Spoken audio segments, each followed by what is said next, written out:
you, Andrew. So welcome, Greater Albany families and staff. I see staff on here. My name is Lisa Harlan, and I'm the Assistant Superintendent here in Albany.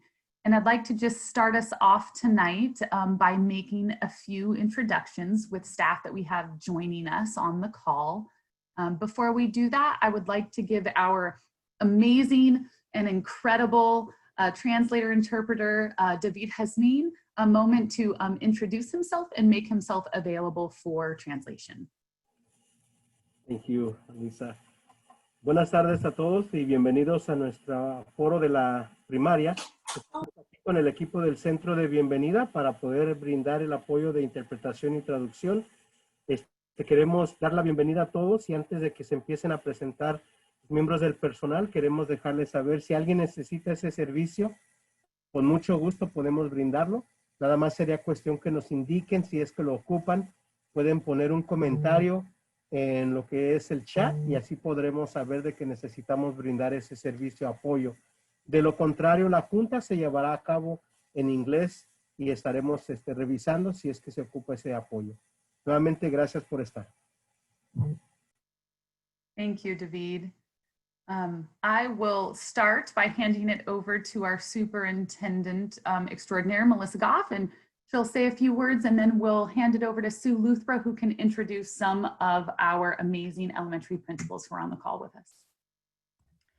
Hi there, everybody. Thank you, Lisa. And I just want to say thanks to Assistant Superintendent Harlan and the rest of the staff who are on the call, David, the principals, our directors have been working really hard, especially over the last 10 days as students have started school and the changes that are trying to be made in an ongoing way to make sure that we're improving experiences for your students.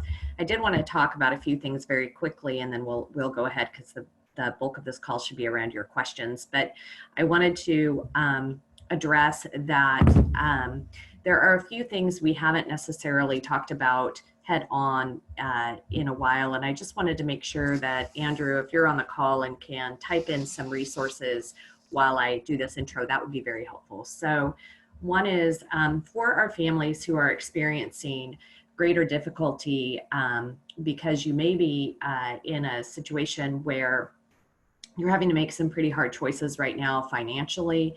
And one of those choices is around internet services. I'd like you to have 2 points of contact. One is Tara Dixon. Tara is from FACT and can provide a lot of supports for families in addition to the work that Tara does. Our technology folks, and Andrew, I think you actually have the contact information around if there's an internet issue for getting bandwidth. For folks. And so if you can put that in there, that would be helpful. I also know we have a lot of multifamily households. Again, Tara is a good contact if you are needing more supports, and you may not know Tara yet, but I want you to reach out to her. She is fantastic. And so one of the things that we do know is that the structure may be more difficult for you because you may have several students from multiple families in your home at one time trying to get online, and they may be at different grade levels. And we want you to know that we acknowledge that those challenges are existing for you within your homes, and we are paying attention to that and problem solving how we might be able to support those needs that may be unique to your families.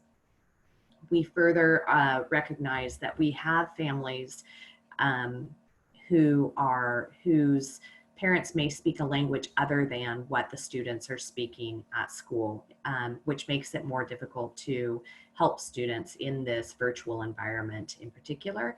And our Welcome Center staff has been an incredible resource, and I would put the Welcome Center contact in there, please, Andrew, along with an explanation. Oh, Tara, of course you're on the call.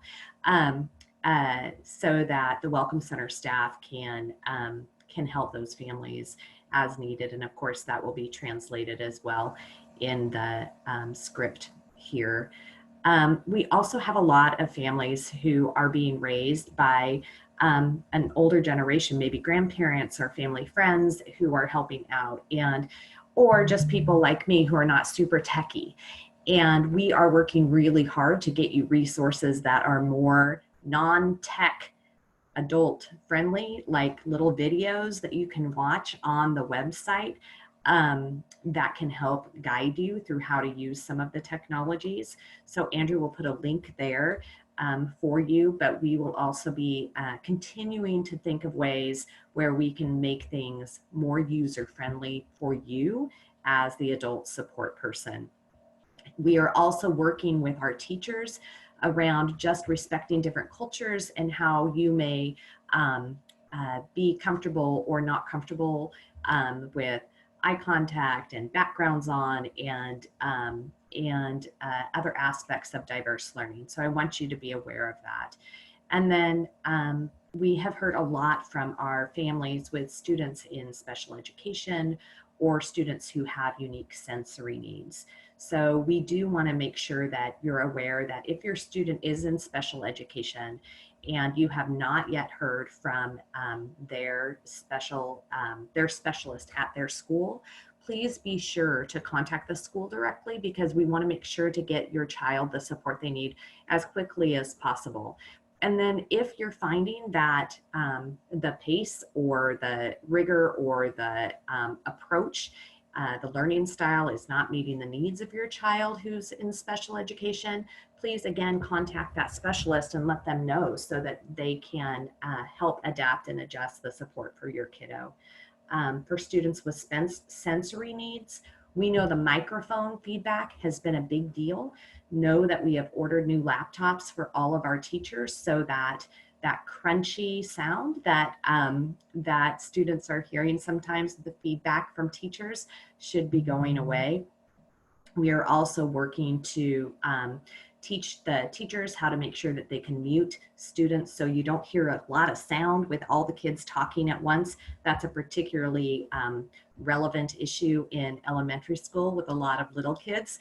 And then also just paying attention to other aspects that can be helpful with situations such as a time lag between the adult voice and what is being, or the adult face and what is being heard on the other side. So I want you to understand we're paying attention to all of those things and get that out right up front. And you should continue to hear updates from me on this and from others on this. And if you don't, please let me know, because that's part of our job. So with that, I would just like to introduce to you elementary director, Sue Luthra, who I see on the call. And Sue, I'm not sure if you'll see all of the elementary principals that are on here or not, but if you could say hi and maybe just let folks know who's on the call that you can see, that would be great. Yeah, hi, I'm Sue Luthra, and thank you so much for joining us tonight. Let's see, I can see Kylie Soa. She is the principal at North Albany Elementary. She's on the call tonight. Julia Bradley, she is the principal at Chiquina Ann Central. Bob Doherty, principal at Liberty Elementary. Christy Gill, she's principal at Meadow Ridge Elementary. Melanie Kasproviak at Waverly Elementary. And if there's someone else, you have to turn on your screen so I can see you. Otherwise, I think that's it for elementary principals tonight. I think I might have seen Shand Brown, Okay. Oak, unless there is another Shanda's iPhone. I don't know too many Shanda's though. And then we also have Director of Special Programs with us, Ryan Mattingly, as well. So appreciate all of you being here. We have some folks who have joined us on the phone as well. So if you have any questions, what we're asking you to do is go ahead and put those in the chat. We'll be sure that we read the questions just so the folks who are joining us on the phone know the question that we're answering, and then we'll go ahead and answer it. And we will, of course, continue to put resources in terms of links and websites in the chat as well. So don't be shy to put your questions in the chat. And if we don't know, then we'll hand it off to a principal or a director who can better answer the question.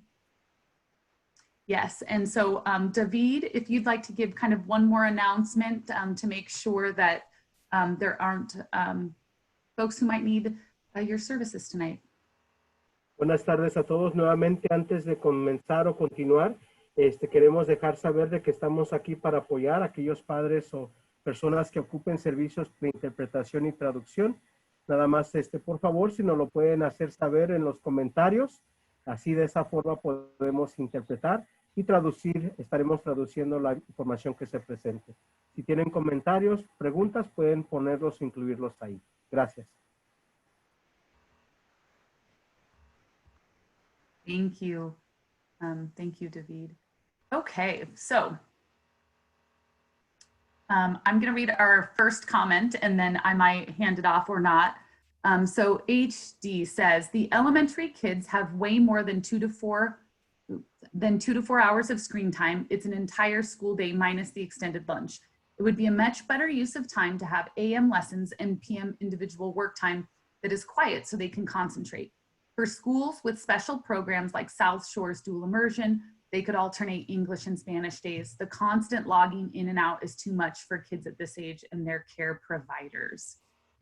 So I will ask either Sue or if one of the elementary principals wants to take that. I also kind of want to ask HD to stay with us for the middle school one that's going to come after, because that is kind of how middle school was structured and we get the exact opposite feedback all the time. So I kind of want to have him come back. But Sue, do you want to take that one for us, please? Yeah, but can I ask a question? Are you a South Shore parent? Because South Shore does have a different schedule than the rest. And so that's why I'm wondering if it's a South Shore schedule or a non-South Shore schedule. Oh, okay. I'm not. It is different. So South Shore Elementary is a dual immersion school in our school district, and their schedule is slightly different than the other elementaries because of the need of English and Spanish. And so HD says, yes, we are South Shore, and it's a very long day at the computer. Yeah, and actually, Marcy, Ms. Beltran will probably join us later in the meeting, but their schedule is longer just because they do Spanish and then English throughout the day because they are dual language. So they are a little bit longer than the rest of the day. And she was, and I think you all did get a schedule in the last few days to clarify, but they do have a different schedule. So I'm going to continue down. So the question was asked, when will the issue with YouTube be fixed? Or is that even something that's going to be addressed? Melissa Goff, our superintendent, responded in the chat to just say, could you tell us a little bit more about that issue, just so we can be specific? One of the questions that came up in the high school call before, actually a student asked the question, I believe, around YouTube. And so I'm going to interrupt, though. This is a little different. The clarifier from Christy was that she is constantly finding her child on YouTube with the Chromebook instead of doing his work. Got it. It is different because the high schooler was saying our teacher is assigning us a video to watch and it's being blocked. And so we do have some videos on YouTube that are being assigned. So YouTube is not necessarily blocked as a site on Chromebooks because there are some things that are used in terms of instruction. And so that might be, so it's not a site that we're looking to block because it is being used. And so setting up your elementary schooler maybe nearer to somebody who can redirect him if he is going off script. I also think, Christy, if you haven't yet, which you may very well have done, but if you could let your child's teacher know that that's the situation for your child, one of the skills that teachers have within the classroom is being able to engage students and call on them in unobtrusive ways to just make sure that they're constantly paying attention to what is currently happening. We do these kinds of kind of engagement checks throughout our lesson plannings. And it's actually a tool that needs to be used more and more with younger kids, of course, because they do tend to have their minds wander. So in this case, I would suggest that you start with talking with your child's teacher to let them know so that they can employ some instructional strategies that may help with that, in addition to what Ms. Harlan is suggesting. Great. The next question from Jesse, when will we have a more filled out Wednesday schedule? Today was just one 30-minute health call. I thought there was PE and music too. Sue, can you take that one? Yeah, so it will be, so Wednesdays, just like for all K-12, you will have PE, then they will, excuse me, PE teachers are teaching health. They might be adding some PE into it. And then the rest of Wednesdays is that work on their own work, and teachers are giving assignments. So if you're not getting assignments on Wednesday, also contact your teacher because they should be in their Canvas or Seesaw. But Wednesday is the lighter day, and there should be, and principals can see if you can help me on this one, were the optional music type electives available yet? I thought they were, okay. And so there is some optional availables, but they're recorded, music and PE. So we can make sure that we communicate that a little clearer for next week. Sue, just to add something, there are a lot more PE teachers than there are music teachers, and the music teachers are spread out assisting some of those PE teachers, and then stays on for a synchronous music lesson, but we don't have one for every school. So that there may be a little breakdown. Okay. So the next comment, sorry, I got lost in that, was workload. So our main concern is the workload that has been given to the students for the day. We are a family who both work and then come home and have to do so much homework at the time of night where the attention is not there for a second grader. And so this is actually a great comment and example to answer the question that just came in around from Candace. Can you provide an explanation as to why Wednesday is not a full school day with contact with the teacher? Because we're trying to balance those two things exactly. So we know we have families that have two working parents and that they are trying to make up for these things in the evening, and that's not enough time. And so Wednesdays is provided, Wednesdays are meant to be a time for families and for kids to be able to use to kind of do some of the work through the week and to be a lighter day so that there isn't so much kind of catch-up work to do at night for those families that are not able to be synchronous all through the day. Also, we know the concerns that you've heard already tonight, just in terms of screen time and being in front of a screen as long and as much as they are. And so providing that break in the middle of the week, especially for young students, we think is really important. And in fact, for older students as well, right? So that they aren't kind of sitting in front of a screen kind of 5 days a week. And so just trying to balance all of the needs that our families have, our students have, and certainly what everybody needs. There isn't one easy solution. And so this is kind of what we have come up with to try and support folks as much as we can. Again, on Wednesdays, there should be work coming home from your teacher. And then there are also recorded lessons that you can engage in terms of music, and I believe PE as well for Wednesdays.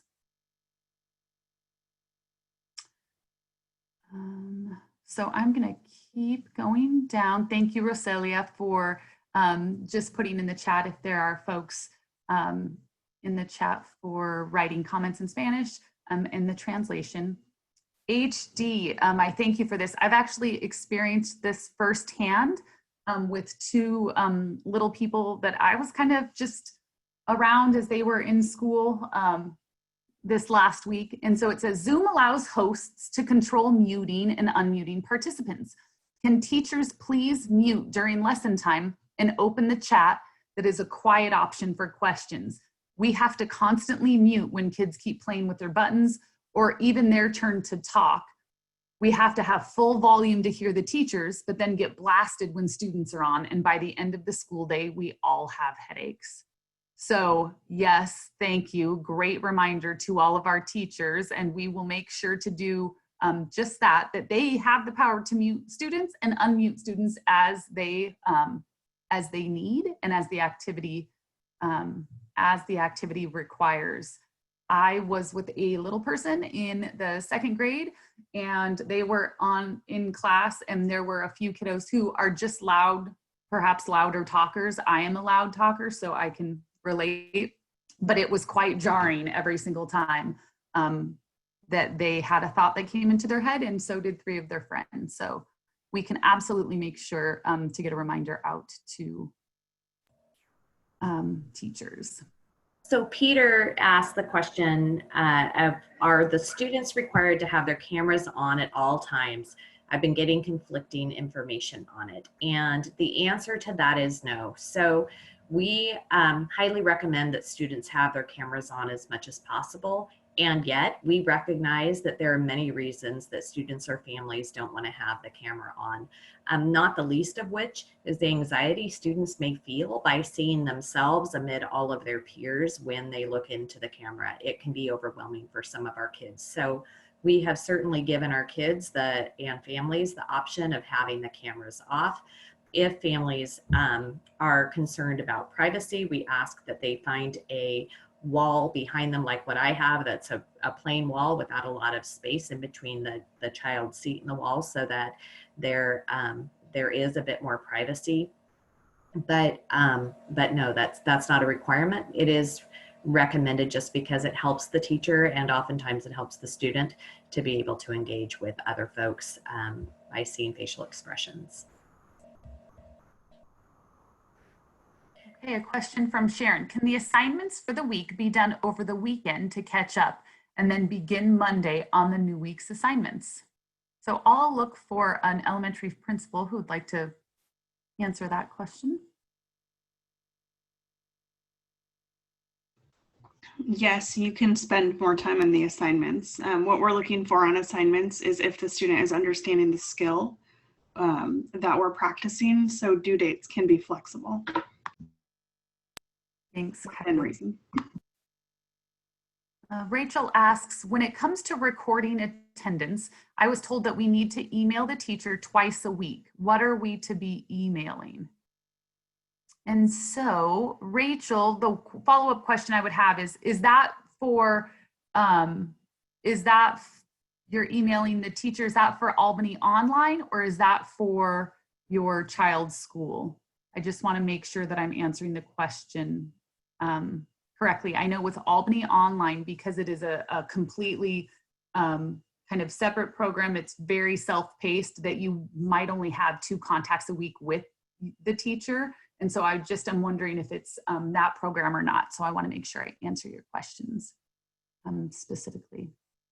So the next question is, will the timing for Zoom meetings on Wednesdays for 4th graders stay the same like it was today, 12:30? Yes, it will stay the same. That's the 4th grade schedule for the foreseeable future. Great, thank you.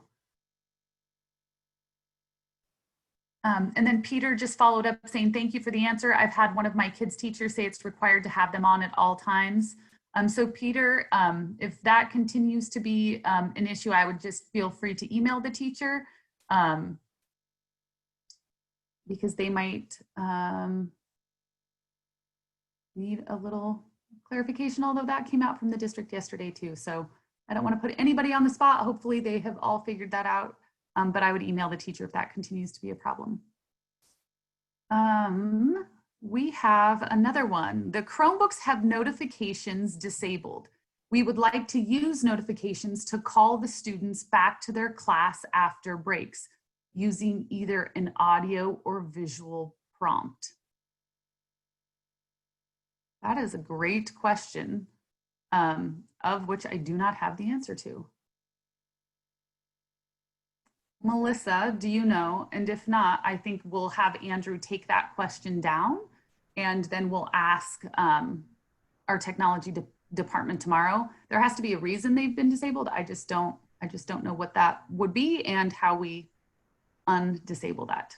Yeah, and I don't know the answer. I am unclear if this question is coming from a teacher wanting to be able to enable the notifications, or if it's a caregiver who's wanting to enable the notifications, and there's probably different ways.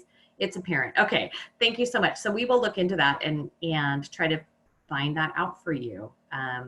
We do not know, neither one of us know that answer. That was a great clarifying question. Staff or parent, the notifications are probably different, right? Rachel, thank you for the clarification about Albany Online. So you're emailing twice a week just to let them know the progress that your student has made on the work that week, and then if they have any questions or needs around that.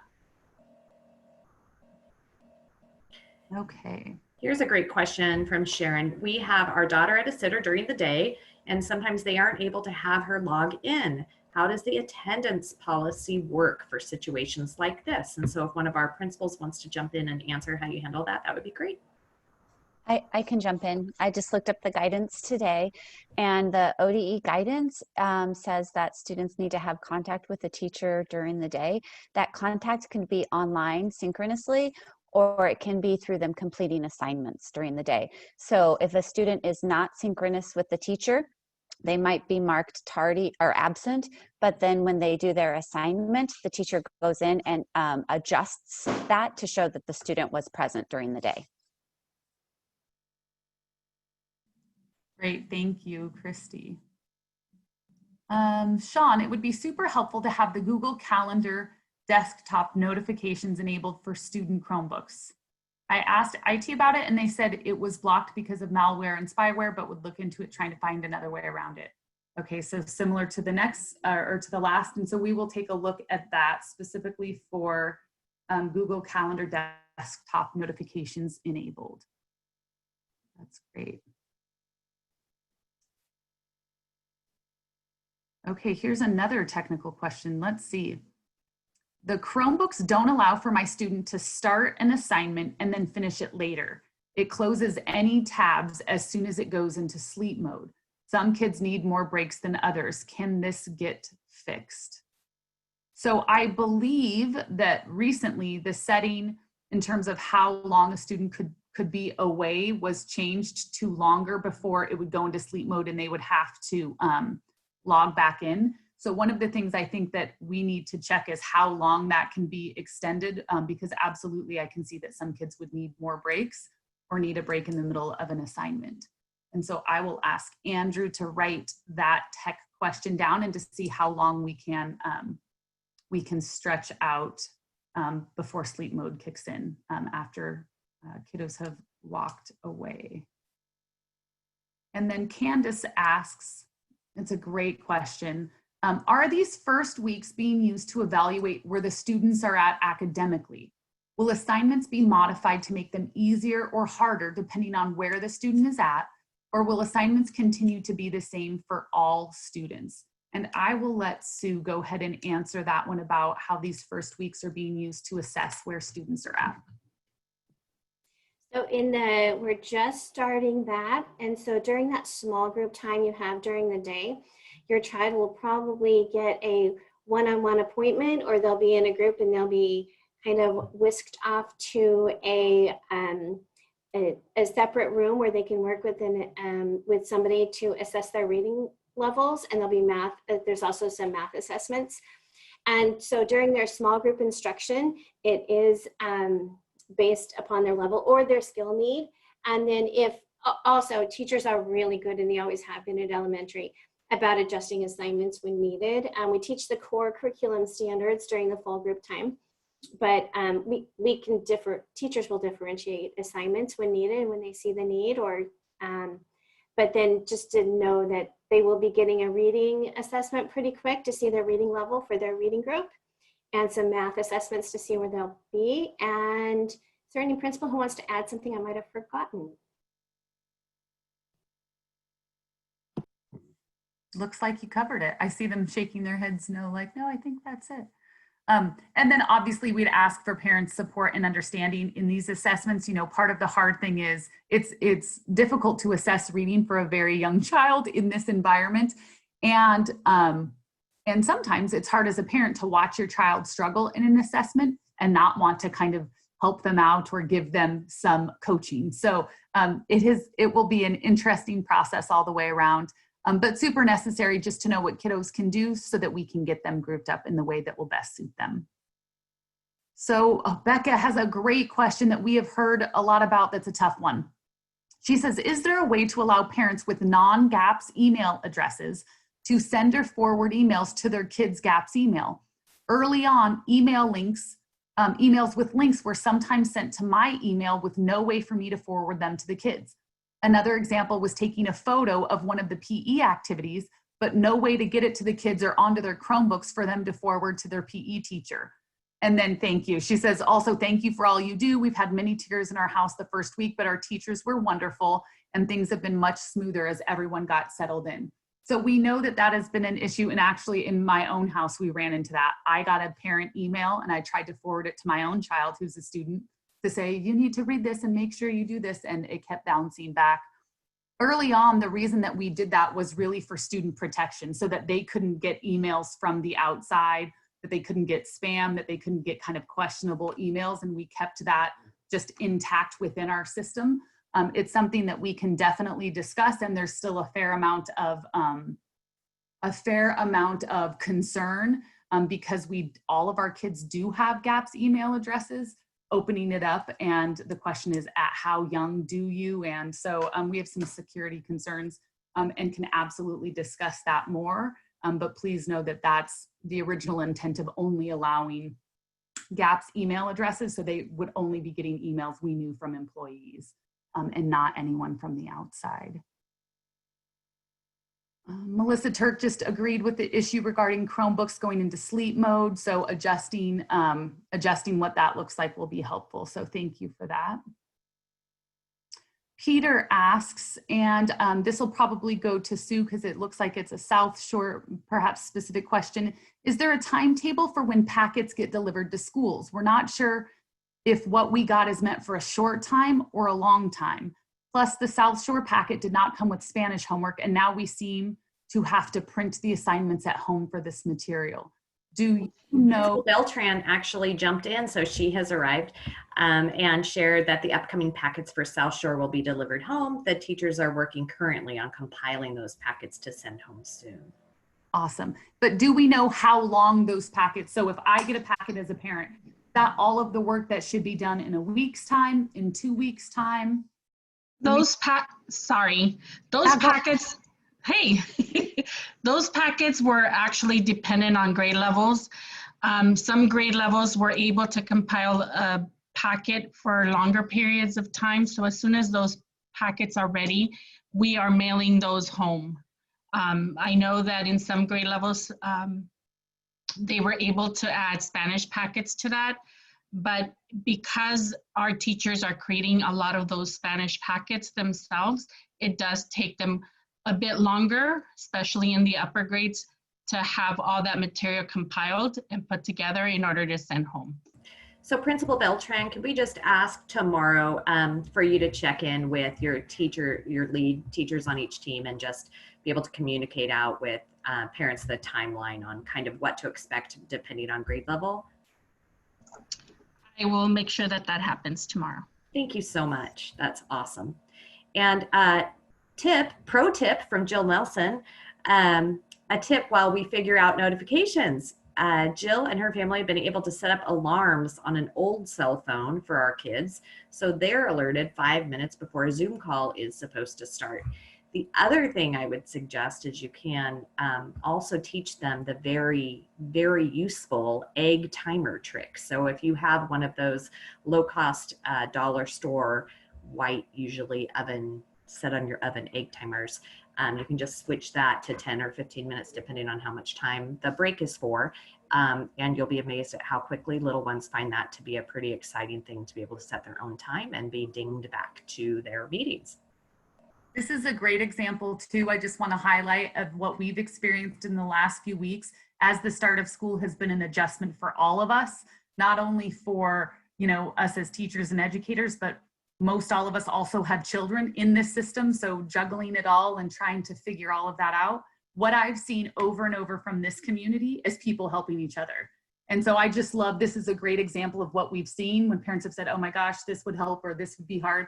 Other people jumping in almost instantly and saying, oh my gosh, here are some things that we tried, and just community supporting each other. And I think it's one of the things that makes this community great. And it's just, we saw it earlier in the high school meeting. I'm sure we'll see it again in the middle school meeting too, but I just really appreciate everybody supporting each other and trying to figure that out. So thank you for the pro tip, Jill. That was great. Okay, so next question. Jesse, when is the small group work starting for first grade? So I think the assessment for reading will happen in the next few weeks, but I don't know if we have a more specific timeline on when small group work or, you know, small reading groups will start. Our goal is to start small groups on October 5th. So we are getting the assessments, compiling the data, and putting kids into group by their skill set or the skill sets that they need the most practice with. So our goal is October 5th, and you should see small group time then. Awesome, thank you, Kylie. And then we have just some more information from Principal Beltran in the chat and some questions specific to just South Shore in the packet. So thank you, Marcy, for jumping on there and just answering those right away. Tara also jumped on and said, as the solution to the posting a picture problem, what about the parent emailing that to the teacher directly rather than either posting it in Seesaw or Canvas if they aren't able to take a picture with the Chromebook camera? So Tara's trying to offer a suggestion if you have a picture of something, either that's an assignment or something that you're trying to turn in, that to be able to email it directly to the teacher if you're unable to email it to your student's email account. So thank you, Tara, for that kind of thought and workaround. Really appreciate that. Oh, here's a great question from Sharon. Sharon asks, how much reading is a second grader supposed to be doing per day or per week? Who would like to take that? Christy or Julia, you guys just happen to be the ones who are directly in front of me on my screen. So. Sure. I can take that. My background is I was a reading specialist before I was a principal. So I'm a big fan of reading as much as you can every single day. But I would say, and I don't know if this is reading their assignments, like their texts. And so that will be different, right? Because of the length of the text that they're supposed to read. But if it is outside of the schoolwork time, I would say a minimum of 15 to 20 minutes a day. I would also add that the longest text in the entire second grade reading curriculum is the text they start with at the beginning of the year. So if it feels like a whole lot of pages that they're needing to read or listen to or just get through for their lessons right now, that does get better pretty quickly, but it starts off really intense with Charlotte's Web at the start of the year. Yeah, and teachers read Charlotte's Web to the kids and they model their thought process while they're reading, and then they stop and kind of let the kids model after what the teachers are doing too. So there's always some planning that goes into that. And it's such a great book, but my goodness, I remember reading that as a kid and it's sad. And so, you know, you think, oh my gosh, what? That's what I thought when Melanie said it was intense. I thought, yes, because they will cry. But you meant intense as in the amount of reading. Yeah. But yes, also It's because in both ways. Yeah. I just remember as a small kid reading that book and being shocked at how it ended. Like, really? My teacher is going to have me read this? I was expecting a happier ending. Well, and there's an axe in the first sentence, so. So Sharon, thank you. She said that is exactly what's happening. Lots of reading and listening. Oh goodness, yes. Yes, that is true. Okay, I think, and Melissa, please check me if I'm wrong. I think I made it to the end of the questions in the chat. So if you had a question that got skipped, I might have missed it. Please feel free, if you had a question that wasn't answered, to go ahead and put that back in the chat, to just resubmit that. Or if you have just been kind of holding out to see if your question was going to be asked and it hasn't, feel free to step in and ask your question. Thank you to Sean. Sean posts, I just wanted to say, I think the elementary teachers are doing an amazing job. And Jill adds to that, thank you. Our teachers are incredible. Thanks, you guys. That's great to hear. Absolutely. We agree. We agree. And just the care and concern that they have to make sure that their kids have what they need and are really engaged in learning. And I know teachers have put an enormous amount of pressure on themselves to make sure that they give the very best to their kids. And so we just appreciate that you notice that, because we know how much they love and care for all of our kiddos. Melissa, thanks. Got it. Thanks for the note. Melissa says, we have been so impressed with the flexibility, communication, and dedication of our children's teachers. I would add to Lisa's comment, we really appreciate you sharing that here, and just want to say that every personal note that goes to a teacher is even more impactful. So if you're able to just shoot them 2 lines like you have here, it will go a long way. They are really hard on themselves and working extremely hard to be able to make sure that they're creating a good experience for your child. Andrew, just thank you. I should have thought of that at the last meeting. So Andrew just in the chat put the link to a little kind of Padlet that we had started in the district for just shout outs to staff. So if you could take just 2 minutes, all you do is get on there. It's like a little Post-it note electronically to give a shout out to somebody. We've been sharing those with staff, and you know, Melissa's right, a little bit goes a long way. Just one kind comment can keep them going for weeks. And I know it's been really hard on everybody, families and teachers included. So Andrew, thank you for sharing that link. I think that's a great idea, and thank you for your kind words. So I'll take this next question. There's a question regarding, oh, I skipped a question. So I'll take the metrics question, and then I'll let you go to the question before, Lisa. But will the district consider using the governor's metrics for reopening K-3, which is less than 30 cases per 100,000? Why is the district using the lower number of less than 17 cases per 100,000? So the governor's metric is actually 10 per 100,000, but we can ask for an exception if the cases are less than 30 per 100,000. Once we begin to approach 30, we have to begin to plan to close. And 2 weeks in a row, you are closing basically your school system. One of the things we're very concerned about, so 2 weeks in a row approaching 30, I would say. We're very concerned about making sure that kids and families have consistency with their school system. We know that many of our families, particularly our families who are in difficult financial situations, need the predictability of schedule in order to keep their child care arrangements that they currently have.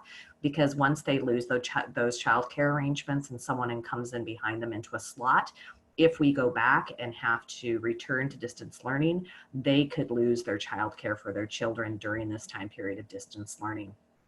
We've been very sensitive to that issue. So we have set our parameter to below 20 to 17 to 1 rather than above 20, exactly for that reason. We want to be on the path to the landing of 10 per 100,000 and less than 5%. Rather than on the path to having to close. We want to be closer to opening than we are on the path to closing. So that's why we've set those parameters. Yes, we will consider looking at opening if we have 3 really good weeks in a row in both counties. I mean, if we were to see one county at 20 and one county at 17 for 3 weeks in a row, we would look seriously at, okay, well, are we feeling that the other safety measures that we're doing are creating enough of a stability? Frankly, my concern right now as a superintendent is primarily about student and staff safety. And with our most recent numbers in both Lynn and Benton counties, I don't have any confidence that we are going to have any type of stability at or below 20, given that we just saw such a big surge in both of these counties in the last week, and in Lynn County 2 weeks. So really, again, another plug for what we started out with today, which is washing hands and wearing masks and socially distancing so that we can see that those stable numbers.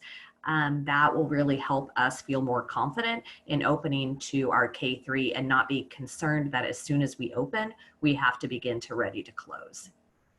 And so, thank you for that question. Yeah, it's a great question. And it's so, you know, there's so much out there.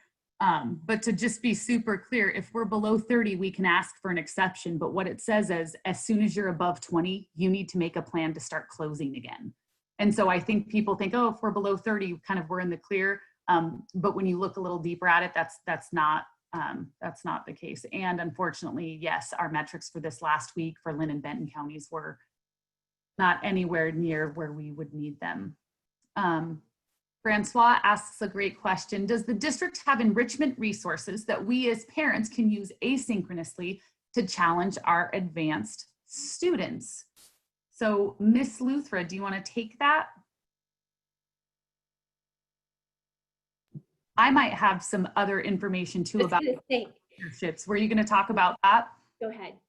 Okay, so a few things to know that we're working on. I know that the district and OSU have partnered and submitted a grant, and I think we should hear back actually any day through Lynn County to partner to offer some enrichment opportunities for students through OSU that would be actually, there would be asynchronous and synchronous different activities. And so really the goal is to be able to give students access to really challenging critical thinking type projects with other students who are interested.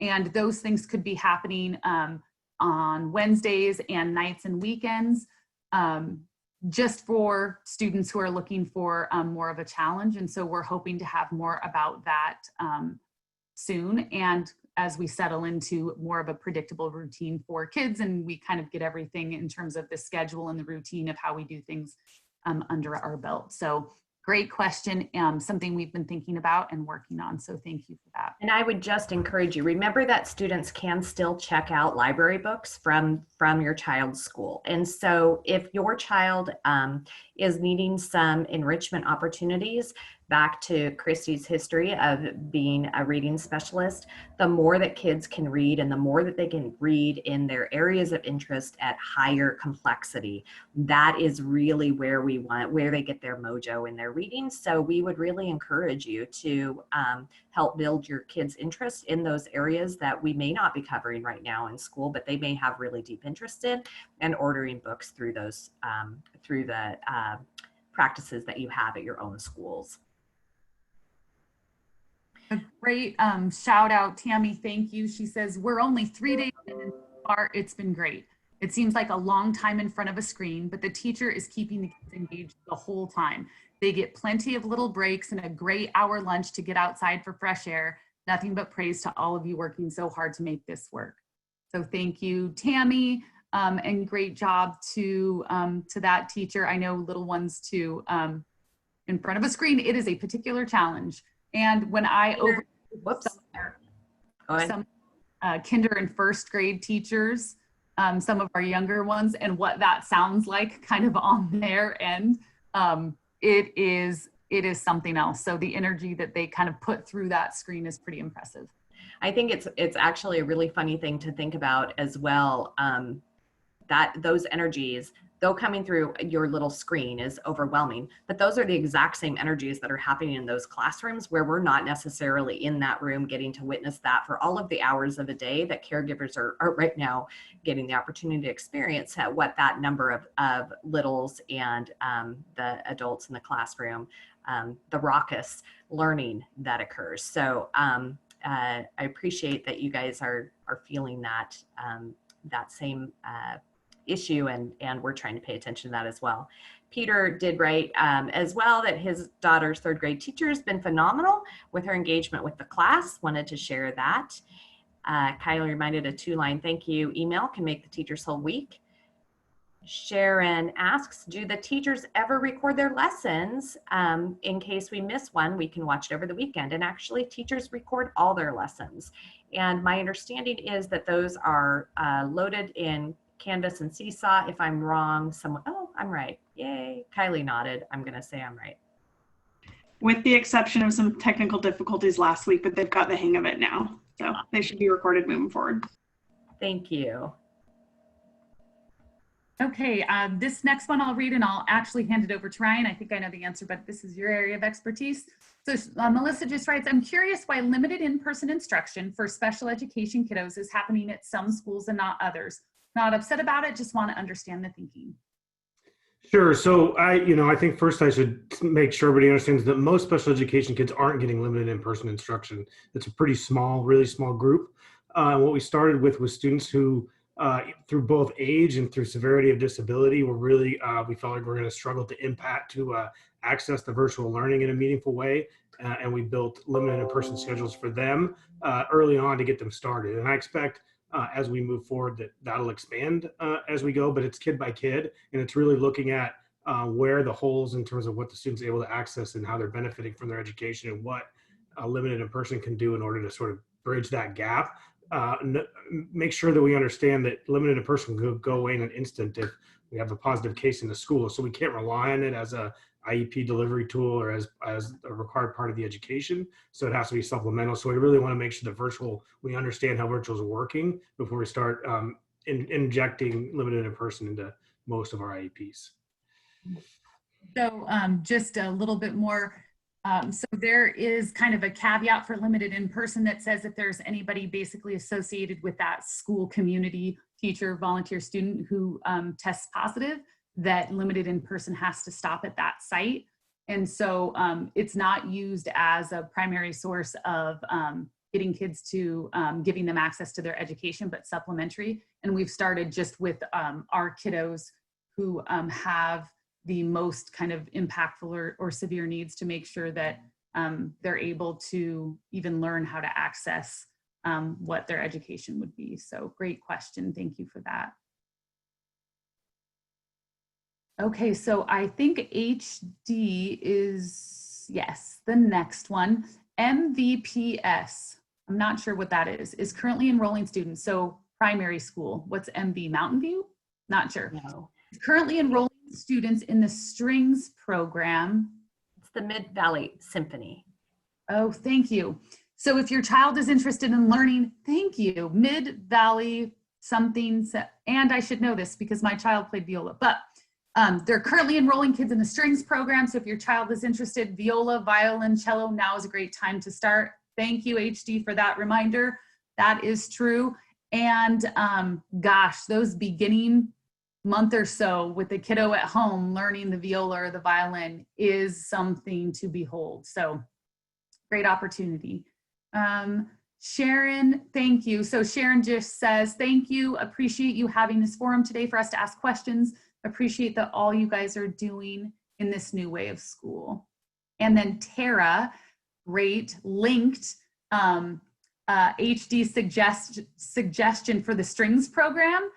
And so she just posted a link to that information so that you can just click on, and wanted to make sure that you knew that scholarships were available too. So thank you, Tara, for jumping on and just making that easily accessible to everybody.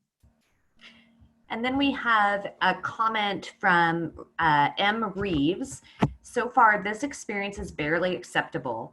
On Wednesdays, it is completely unacceptable. You had 6 months to figure this out. We are given roughly 5 minutes of assignments on Wednesdays, and the burden is put on the parents. Why are the teachers not working on Wednesdays? The school year is already truncated because of the district's decision to start late, and we can't afford to not teach these children. So I'll speak to that a little bit, and anyone else who wants to jump in, please feel free to do so. I'm so sorry that you're feeling that that's your experience and that is your perspective. And certainly we want this to be more than an acceptable situation for all of our families and students, but we want it to definitely be a situation where people are understanding the richness of what we are engaging our students in as they learn and grow as elementary students. So I think you talked about concern about Wednesdays, and we discussed that a little bit earlier regarding Wednesdays. So on Wednesdays, kids will be doing, as they did already this week, PE and music and health as well. But also on Wednesdays, there is time available for students to both finish assignments that may be carried over from Monday and Tuesday into Wednesday, but also assignments that perhaps they haven't completed and they have time to do that work as well. Teachers actually are working on Wednesdays. So you probably don't realize that teachers, the way that we've structured the student day is that teachers get far less preparatory time as they would typically have in order to make sure that they're able to prepare across all of the content areas for students.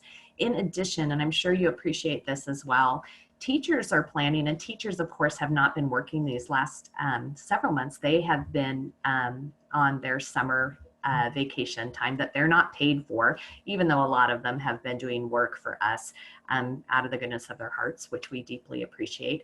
But what you may not realize is that teachers are planning all of the curriculum and planning the lesson plans that they would typically be planning for your child, but now they're planning it in this virtual environment where the teachers themselves are also learning new systems.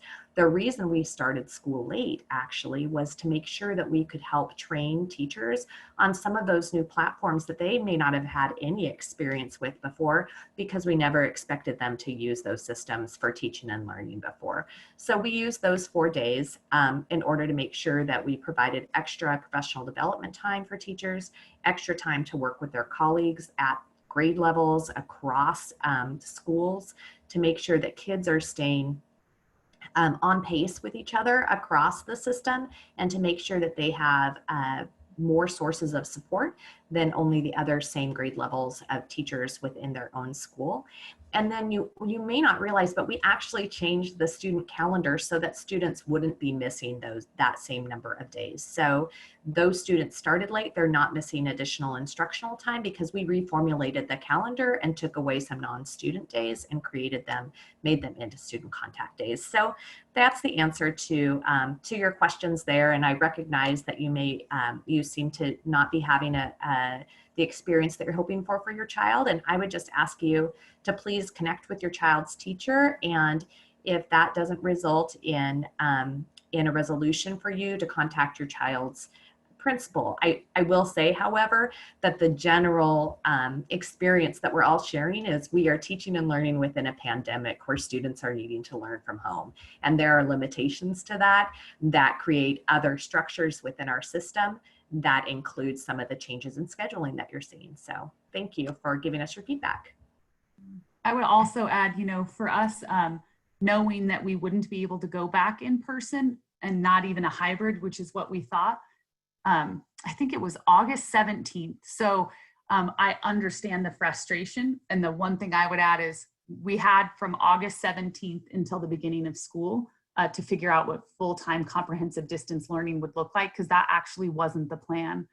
So while I appreciate the 6 months, I would push back firmly and nicely on that.